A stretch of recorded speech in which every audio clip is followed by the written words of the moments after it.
You see, they're schemers. Me, I'm like a dog chasing a parked car. I wouldn't know what to do if I actually caught one. Greetings, YouTube and people of the interwebs. It's Ultra Maximus back with another 3D review. This time it's going to be another render from 2D into 3D of the Dark Knight Blu-ray. Now, this is a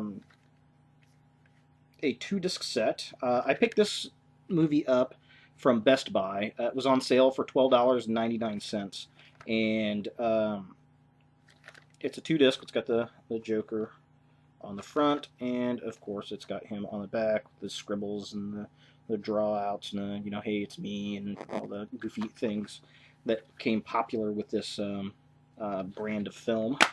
On the inside, we've got the Joker, obviously, nice creepy image, and then we've got Batman on an erector set, which is towards the end of the film after they blow everything up. So, I want to talk about this movie a little bit, talk about its 2D version, and then I also want to talk about the rendering of this film into 3D. So, The Dark Knight. Wow, I'm sure the internet is filled with people talking about this movie, how great it is or how terrible it was. For the most part, I think the majority of people absolutely adore this film. It is probably one of the biggest hyped films, I think, since the Transformers first movie, and probably harken all the way back to Star Wars 1, The Phantom Menace. So, this movie is the second in the series of Batman films by Chris Nolan, the first one being Batman Begins. This film is a lot darker. It is simply titled The Dark Knight. The Joker is the key villain in this. Now, for me personally, I think this is a far superior film than the first one. The first one was okay. It was, to be honest, I think Superman Returns was better than Batman Begins. It was kind of cool to see him do a new Batman movie, and they had some good stuff in it. But by far, for me, this is the new Batman film. Absolutely, Heath Ledger as the Joker, phenomenal. Probably the absolute best performance the man has ever done. Can't really say too much bad about it.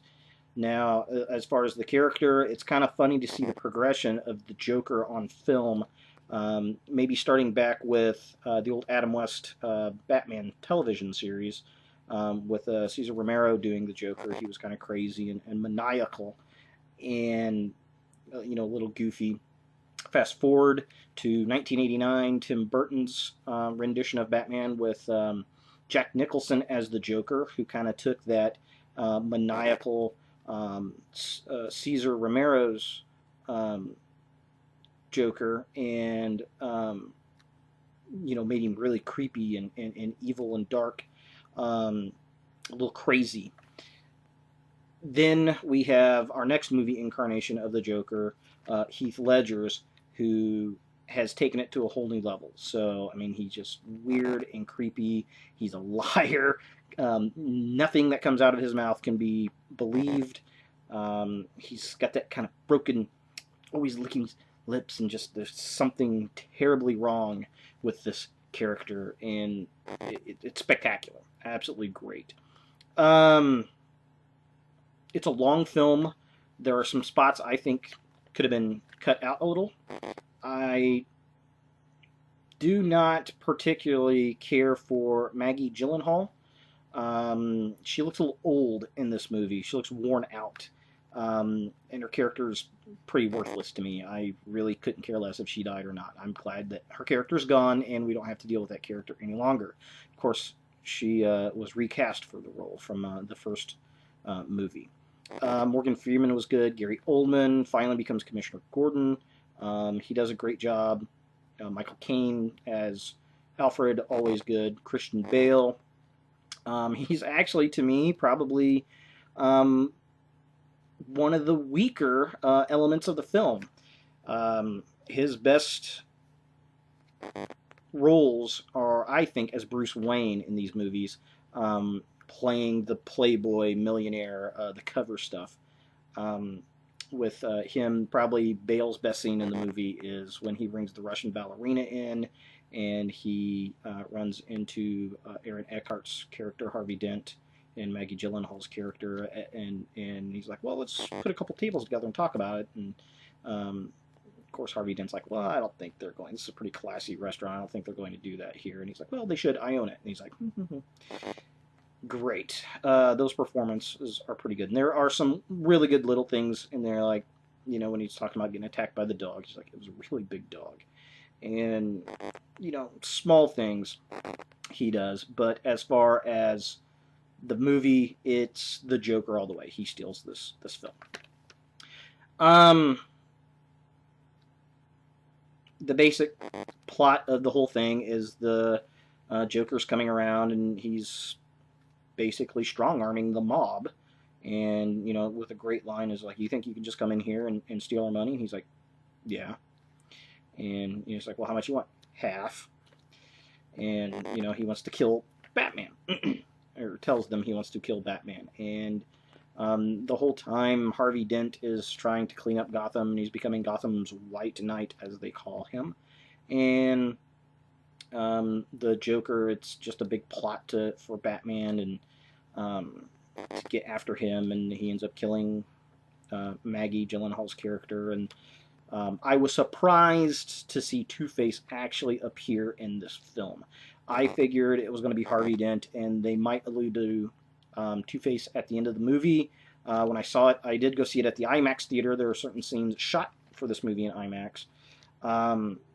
However, Two-Face comes around full throttle at the end of the film, which really shocked me. I did not expect that at all. And then, of course, Two-Face goes nuts, and the Joker's trying to kill people, and Batman takes the rap so that Harvey Dent's memory can live on untarnished, and you know, he becomes the vigilante Batman, and the police have to chase him now. And very similar to some Frank Miller comics in the late 80s through the 90s kind of Batman, where the cops are always after Batman. So very cool. Anticipating the third film in the future. So that's basically this movie. And you could probably just about spit anywhere on the internet and find a bunch of people on boards and on YouTube talking about this film. So I'm not really going to talk much more about that. Technical aspects. Looking at the movie itself. Looks great on Blu-ray. Absolutely spectacular. I picked this film up. I anticipated nothing but good quality imagery, especially with the IMAX scenes, and it did not let down. So if you just have a standard high-definition television and Blu-ray player, that's kind of funny, a standard high-def TV. That's the age we live in right now, ladies and gentlemen.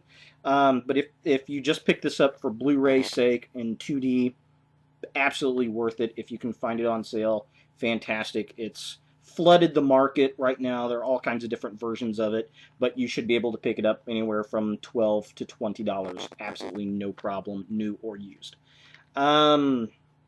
So rendering it from 2D into 3D, I really didn't know what to expect with this movie.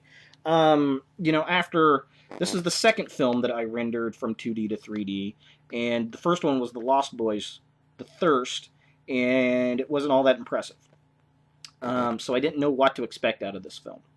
Going into it, I just kind of, all right, let's see what it looks like. And I have to tell you, some of the best scenes that renders from 2D to 3D in this movie are the IMAX scenes. So all the scenes shot for IMAX, which when you're watching the film, the letterboxing goes out in the screen actually adjusts on certain scenes, and they did it very sneakily on cuts. So it'll cut from, you know, one scene to the other, and then it'll go from letterbox and blow out to IMAX, and then it'll come back to another scene and letterbox it again. So they did a really good job with that. Now, those scenes, that being said, those scenes in IMAX rendered in 3D are amazing. The opening shots in Gotham City, which I believe were shot in Chicago, which is a few hours drive from Greenwood here in Indianapolis, in Indiana. So those scenes, spectacular. Amazing. And the glass blows out, and it just looks so deep. The cityscape, so deep, so vibrant. It really pulls it off of the screen. It's fantastic. Another great scene in that opening shot is the school bus when it comes out of the building, and then it kind of turns and goes down the street into traffic with the other school bus. School buses heading off, and the cops are pulling up. That looks really great. That street just looks so deep once you render it into 3D. Some other pretty decent little stuff, like in the truck scene when they're chasing down the armored car and the semi-truck. Some of those shots under the bridge and the underground, those look really cool. When the truck flips over, it looks really cool and rendered into 3D. Other shots, like when the Joker's dangling upside down and Batman's talking to him at the end of the film, you know, that looks really, really cool, rendered into 3D.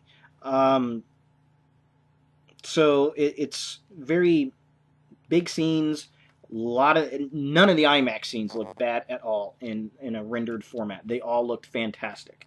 Probably the best scenes rendered were the IMAX scenes, and not surprisingly so. Okay, I can get that. And then you do have some other decent little shots, like at the end where he's holding the Joker. Those kind of things look really good. Other than that, I mean, not really surprising. I'm not shocked. I really didn't know what to expect. Like I said, with The Lost Boys was kind of so-so. This is definitely much better rendered into 3D than The Lost Boys. However, it doesn't look as good as, say, Indiana Jones and the Kingdom of the Crystal Skull.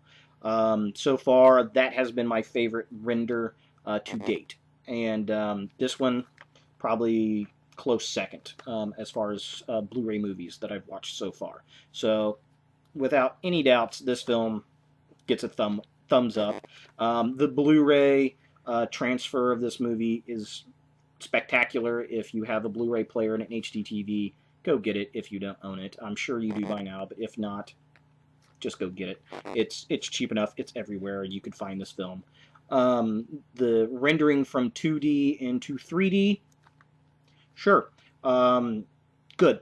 Definitely good. Nothing like blow my mind amazing, but it is worth the while to get it if you don't have it and you have a television that can render 3D from 2D, just to see those IMAX scenes rendered into 3D. They look very, very good. And they're sprinkled through the entire film, so that's a plus. So that's the Dark Knight rendering into 3D review. Thanks for watching, and look for more videos in the future.